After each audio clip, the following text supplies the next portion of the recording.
ಸ್ನೇಹಿತರೆ ನಮಸ್ಕಾರ. ದರ್ಶನ್ ಅವರ ಪ್ರಕರಣ ಯಾವಾಗ ಬೆಳಕಿಗೆ ಬಂತೋ, ಈ ಪ್ರಕರಣ ಬೆಳಕಿಗೆ ಬಂದ ಮೇಲೆ ಅದು ಯಾರು ಎಷ್ಟು ಖುಷಿಯಾಗಿದ್ದಾರೋ ಗೊತ್ತಿಲ್ಲ. ಆದರೆ ಅದೊಬ್ಬ ವ್ಯಕ್ತಿ ಮಾತ್ರ ತುಂಬಾ ಅಂದರೆ ತುಂಬ ಖುಷಿ ಪಟ್ಟಿರ್ತಾನೆ. ಆ ವ್ಯಕ್ತಿ ಬೇರೆ ಯಾರು ಅಲ್ಲ, ಅದೇ ಪ್ರಜ್ವಲ್ ರೇವಣ್ಣ. ಹೌದು, ಅತ್ಯಾಚಾರ ಮತ್ತು ಅಶ್ಲೀಲ ವಿಡಿಯೋಗಳ ರೆಕಾರ್ಡ್ ಮಾಡಿರುವಂಥ ಪ್ರಕರಣದಲ್ಲಿ ಅರೆಸ್ಟ್ ಆಗಿರುವಂಥ ಪ್ರಜ್ವಲ್ ರೇವಣ್ಣ ಮೇಲೆ SITಯಲ್ಲೇ 4 ಪ್ರಕರಣ ದಾಖಲಾಗಿದೆ. ಪ್ರತ್ಯೇಕವಾಗಿ 4 ಪ್ರಕರಣಗಳು ದಾಖಲಾಗಿದ್ದಾವೆ. ಈಗಾಗಲೇ 2 ಪ್ರಕರಣದಲ್ಲಿ SIT ತನಿಖೆಯನ್ನು ನಡೆಸಿದೆ. 2 ಪ್ರಕರಣದಲ್ಲಿ ವಶಕ್ಕೆ ಪಡೆದು ತನಿಖೆಯನ್ನು ನಡೆಸಿರುವಂಥ SIT 2 ಪ್ರಕರಣದಲ್ಲಿ ತನಿಖೆ ನಡೆಸೋದು ಬಾಕಿ ಇದೆ. ಈ ಹಂತದಲ್ಲಿ ಈಗ ಪ್ರಜ್ವಲ್ ರೇವಣ್ಣ ಒಂದು ಹೊಸ ರಾಗವನ್ನು ತೆಗೆದಿದ್ದಾನೆ. ಅವನ ಮಾತನ್ನು ಕೇಳಿದ್ರೆ, ಜಡ್ಜ್ ಮುಂದೆ ಆತ ಮಾತನಾಡಿರುವಂಥ ಮಾತನ್ನು ಕೇಳಿದ್ರೆ ಬಹುಶಃ ನಗಬೇಕು ಅಳಬೇಕು ಅಂತ ಹೇಳ್ಬಿಟ್ಟು ನಮಗೆ ಕೂಡ ಕನ್ಫ್ಯೂಸ್ ಆಗುತ್ತೆ. ಕಾರಣ ಏನು ಅಂತ ಹೇಳಿದ್ರೆ, ಪದೇ ಪದೇ ಪದೇ ಪದೇ SIT ಅಧಿಕಾರಿಗಳು ಪದೇ ಪದೇ ಪದೇ ಪದೇ ಪುರುಷತ್ವ ಪರೀಕ್ಷೆ ಮಾಡಿದರೆ ಇವನಿಗೆ ಮುಜುಗರ ಆಗುತ್ತಂತೆ, ನಾಚಿಕೆ ಆಗುತ್ತಂತೆ, ಇವನ ಖಾಸಗಿ ಅಂಗವನ್ನು ತೋರಿಸೋಕೆ ಒಂಥರ ಆಗುತ್ತೆ ಅಂತ ಹೇಳ್ಬಿಟ್ಟು ಜಡ್ಜ್ ಮುಂದೆ ಹೇಳಿದ್ದಾನೆ. ಬೇಕಂತಾನೆ SIT ಅಧಿಕಾರಿಗಳು ಈ ರೀತಿ ಮಾಡ್ತಾರೆ ಅಂತೇಳಿ ಹೇಳಿದ್ದಾನೆ. ಆದರೆ ಇಲ್ಲಿ ನಾವೆಲ್ಲರೂ ಕೂಡ ಪ್ರಶ್ನಿಸಬೇಕಾದಂತಹ ಅಥವಾ ನಮ್ಮ ಮನಸ್ಸಲ್ಲಿ ಮೂಡಬೇಕಾಗಿರುವಂಥ ಪ್ರಶ್ನೆ, 2976 ಯುವತಿಯರ ಎದುರುಗಡೆ ತನ್ನ ಖಾಸಗಿ ಅಂಗವನ್ನು ಪ್ರದರ್ಶನ ಮಾಡುವಾಗ ಅಥವಾ ಅತ್ಯಂತ ಅಶ್ಲೀಲವಾಗಿ ಅವರ ಜೊತೆಗೆ ವರ್ತನೆ ಮಾಡುವಾಗ, ಅದನ್ನು ವಿಡಿಯೋ ಮಾಡುವಾಗ ಇವನಿಗೆ ಮುಜುಗರ ಆಗಲಿಲ್ಲ, ಆವಾಗ ನಾಚಿಕೆ ಆಗಲಿಲ್ಲ.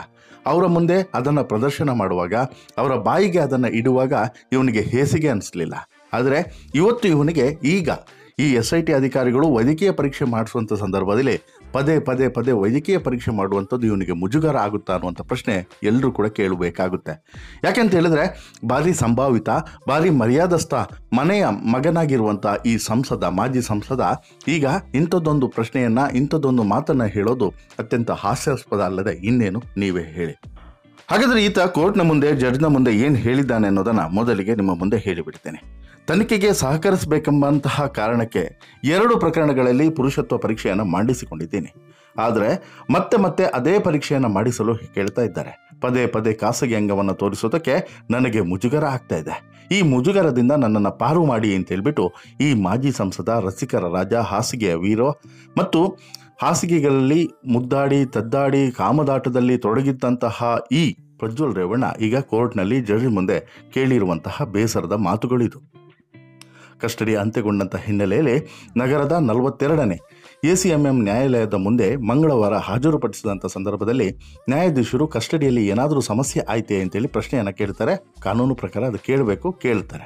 ಆ ಸಂದರ್ಭದಲ್ಲಿ ಅತ್ಯಾಚಾರ ಪ್ರಕರಣದ ಆರೋಪಿಯಾಗಿರುವಂಥ ಮಾಜಿ ಸಂಸದ ಪ್ರಜ್ವಲ್ ರೇವಣ್ಣ ಈ ರೀತಿಯಾದಂಥ ಅವಲನ್ನು ಒತ್ತುಕೊಂಡಿದ್ದಾರೆ. ಆಗ ನ್ಯಾಯಾಧೀಶರು ಅಗತ್ಯ ವೈದ್ಯಕೀಯ ಪರೀಕ್ಷೆಗಳನ್ನು ಮಾತ್ರ ಮಾಡಿಸಿ ಅಂತ ಹೇಳ್ಬಿಟ್ಟು SIT ಅಧಿಕಾರಿಗಳಿಗೆ ಸೂಚನೆಯನ್ನು ಕೊಡ್ತಾರೆ. ನ್ಯಾಯಾಧೀಶರಾದಂತಹ KN ಶಿವಕುಮಾರ್ ಅವರು ಪ್ರಜ್ವಲ್ನನ್ನು 14 ದಿನಗಳ ಕಾಲ ನ್ಯಾಯಾಂಗ ಬಂಧನಕ್ಕೆ ಒಪ್ಪಿಸಿ ಆದೇಶವನ್ನು ಹೊರಡಿಸ್ತಾರೆ. ನಂತರ ಪರಪ್ಪನ ಗೃಹಕ್ಕೆ ಈತನನ್ನು ಶಿಫ್ಟ್ ಮಾಡ್ತಾರೆ. ಅತ್ಯಾಚಾರ ಆರೋಪ ಸಂಬಂಧ ಪ್ರಜ್ವಲ್ ವಿರುದ್ಧ ಒಟ್ಟು 4 ಪ್ರತ್ಯೇಕ ಪ್ರಕರಣಗಳು ದಾಖಲಾಗಿದ್ದಾವೆ. ಈ 4 ಪ್ರಕರಣಗಳಲ್ಲಿ 2 ಪ್ರಕರಣಗಳಲ್ಲಿ ಈಗಾಗಲೇ SIT ಅಧಿಕಾರಿಗಳು ತನಿಖೆಯನ್ನು ಪೂರ್ಣಗೊಳಿಸಿದ್ದಾರೆ. 2 ಪ್ರಕರಣಗಳ ತನಿಖೆ ಬಾಕಿ ಇದೆ. 2 ಬಾರಿ ಪುರುಷತ್ವ ಪರೀಕ್ಷೆ ಮಾಡಲಾಗಿದೆ. ಮತ್ತೊಂದು ಸಲ ಪುರುಷತ್ವ ಪರೀಕ್ಷೆಯನ್ನು ಮಾಡುವಂಥ ಚಾನ್ಸಸ್ ಇತ್ತು. ಆದರೆ ಕೋರ್ಟ್ ಹೇಳಿರುವಂಥ ಕಾರಣಕ್ಕೋಸ್ಕರ ಬಹುಶಃ ಈಗ ಪುರುಷತ್ವ ಪರೀಕ್ಷೆಯನ್ನು ಮಾಡುವಂಥ ಚಾನ್ಸಸ್ಸು ವಿರಳ ಅಂತೇಳಿ ಕಾಣಿಸ್ತಿದೆ. ಒಂದು ಭಾಗ. ಎರಡನೇ ಭಾಗವಾಗಿ ಈಗ ಇದೇ ಮಾಜಿ ಸಂಸದ, ನನಗೆ ಆರೋಗ್ಯ ಸಮಸ್ಯೆ ಇದೆ, MRI ಸ್ಕ್ಯಾನ್ ಮಾಡಿಸಿದ್ದೇನೆ ಮತ್ತು ಮಾತ್ರೆಯನ್ನು ತೆಗೆದುಕೊಳ್ತಾ ಇದ್ದೇನೆ. SIT ಅಧಿಕಾರಿಗಳು ನನ್ನನ್ನು ಸರಿಯಾಗಿ ನೋಡಿಕೊಳ್ತಾ ಇಲ್ಲ, ಅಧಿಕಾರಿಗಳು ನನ್ನ ಆರೋಗ್ಯ ಸಮಸ್ಯೆಯನ್ನು ಕಡೆಗಣಿಸಿದ್ದಾರೆ, ಹೀಗಂತ ಹೇಳ್ಬಿಟ್ಟು ನ್ಯಾಯಾಧೀಶರ ಮುಂದೆ ಅಳಲನ್ನು ತೋಡಿಕೊಂಡಿದ್ದಾನೆ ಇದೇ ಮಾಜಿ ಸಂಸದ. ಆಗ ನ್ಯಾಯಾಧೀಶರು ಯಾಕೆ ಆರೋಪಿಯ ಆರೋಗ್ಯ ತಪಾಸಣೆಯನ್ನು ಮಾಡಿಸಿಲ್ಲ ಅಂತೇಳಿ SIT ಅಧಿಕಾರಿಗಳಿಗೆ ಪ್ರಶ್ನೆಯನ್ನು ಮಾಡ್ತಾರೆ. ಇದಕ್ಕೆ ಉತ್ತರಿಸಿದಂಥ ಅಧಿಕಾರಿಗಳು ಅವರು ಆರೋಗ್ಯ ಸಮಸ್ಯೆ ಇರೋದಾಗಿ ಈಗ ಹೇಳ್ತಾ ಇದ್ದಾರೆ, ಇಲ್ಲಿವರೆಗೂ ಕೂಡ ನಮಗೇನೂ ಕೂಡ ಹೇಳಿಲ್ಲ, ಇಲ್ಲಿ ನಾಟಕ ಮಾಡ್ತಾ ಇದ್ದಾರೆ ಅಂತ ಹೇಳಿಬಿಟ್ಟು ನೇರವಾಗಿ ತಿರುಗೇಟನ್ನು ಕೊಡ್ತಾರೆ. ಈ ಸಂದರ್ಭದಲ್ಲಿ ನ್ಯಾಯಾಧೀಶರು ಮತ್ತೆ ಖಡಕ್ಕಾಗಿ ಪ್ರಜ್ವಲ್ ರೇವಣ್ಣಗೆ ಒಂದು ಆದೇಶವನ್ನು ಕೊಡ್ತಾರೆ. ನೋಡಿ, ಈ ರೀತಿಯಾದಂಥ ಸುಳ್ಳಾಟಗಳನ್ನು ನೀವಿಲ್ಲಿ ಆಡಬಾರ್ದು ಅನ್ನುವಂಥ ಸೂಚನೆಯನ್ನು ಕೊಟ್ಟು ನಿಮಗೆ ನಂತರ ಮತ್ತೆ ನ್ಯಾಯಾಂಗ ಬಂಧನವನ್ನು ವಿಸ್ತರಿಸಿ ಅವರಿಗೆ ಆದೇಶವನ್ನು ಹೊರಡ್ತಾರೆ. ಮತ್ತೆ ಸೆಂಟ್ರಲ್ ಜೈಲಿಗೆ ಶಿಫ್ಟ್ ಆಗಿದ್ದಾರೆ.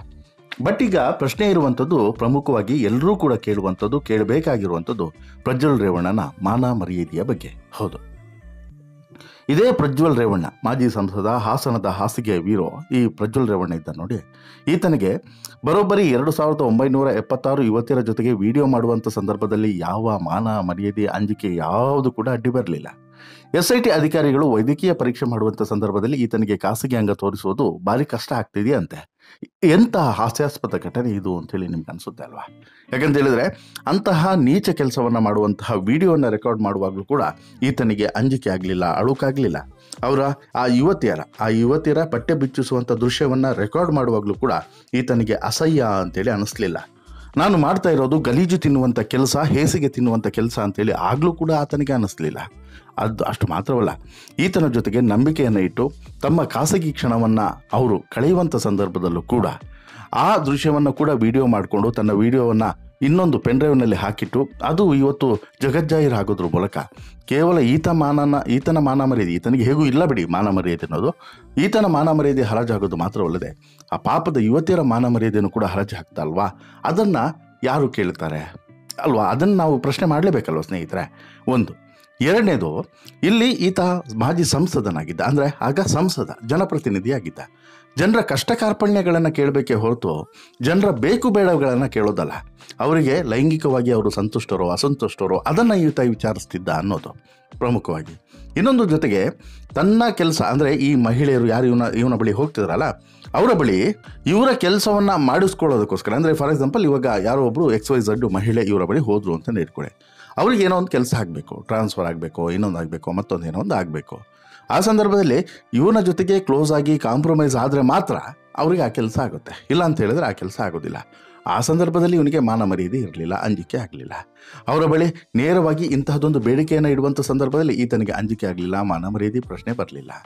ವಿಡಿಯೋ ಕಾಲ್ ಮಾಡುವಂಥ ಸಂದರ್ಭದಲ್ಲಿ ಬಟ್ಟೆ ಬಿಚ್ಚು ಅಂತೇಳಿ ಆ ಯುವತಿಯರಿಗೆ, ಆ ಮಹಿಳೆಯರಿಗೆ ಹೇಳುವಂಥ ಸಂದರ್ಭದಲ್ಲಿ ಈತನಿಗೆ ಅಂಜಿಕೆ ಬರಲಿಲ್ಲ, ಮಾನ ಮರ್ಯಾದೆ ಇರಲಿಲ್ಲ. ಆಮೇಲೆ ತನ್ನ ತಾಯಿಯ ವಯಸ್ಸಿನವರು ಅಥವಾ ತನ್ನ ಅಜ್ಜಿಯ ವಯಸ್ಸಿನವರ ಮಹಿಳೆಯರ ಜೊತೆಗೆ, ಯುವತಿಯರ ಜೊತೆಗೆ ಅಥವಾ ಅಜ್ಜಂದಿಯರ ಜೊತೆಗೆ ಬಲವಂತವಾಗಿ ಲೈಂಗಿಕ ಕ್ರಿಯೆಯನ್ನು ನಡೆಸುವಾಗಲೂ ಕೂಡ ಈತನಿಗೆ ಅಂಜಿಕೆ ಆಗಲಿಲ್ಲ, ಮಾನ ಮರ್ಯಾದೆಯ ಪ್ರಶ್ನೆ ಬರಲಿಲ್ಲ.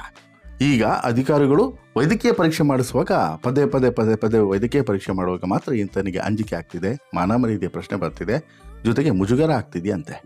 ಎಂತಹ ಜನಗಳಿರ್ತಾರೆ ನೀವೇ ಯೋಚನೆ ಮಾಡಿ.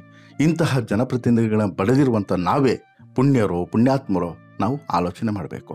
ನಿಮಗೇನು ಅನಿಸುತ್ತೆ ಸ್ನೇಹಿತರೆ? ಪ್ರಜ್ವಲ್ ರೇವಣ್ಣನ ಈ ಮಾತುಗಳನ್ನು ಕೇಳಿದ ಮೇಲೆ ನಿಮ್ಮ ರಕ್ತ ಯಾವ ರೀತಿ ಕುದಿತಾ ಇದೆ? ದಯವಿಟ್ಟು ಕಮೆಂಟ್ ಮಾಡಿ ತಿಳಿಸಿ. ಜೊತೆಗೆ ಈ ಸ್ಟೋರಿ ಇಷ್ಟ ಆಯಿತು ಅಂತ ಹೇಳಿದ್ರೆ ಲೈಕ್ ಮಾಡಿ, ಶೇರ್ ಮಾಡಿ, ಚಾನಲ್ಗೆ ಸಬ್ಸ್ಕ್ರೈಬ್ ಆಗೋದನ್ನು ಮರಿಬೇಡಿ. ಧನ್ಯವಾದ.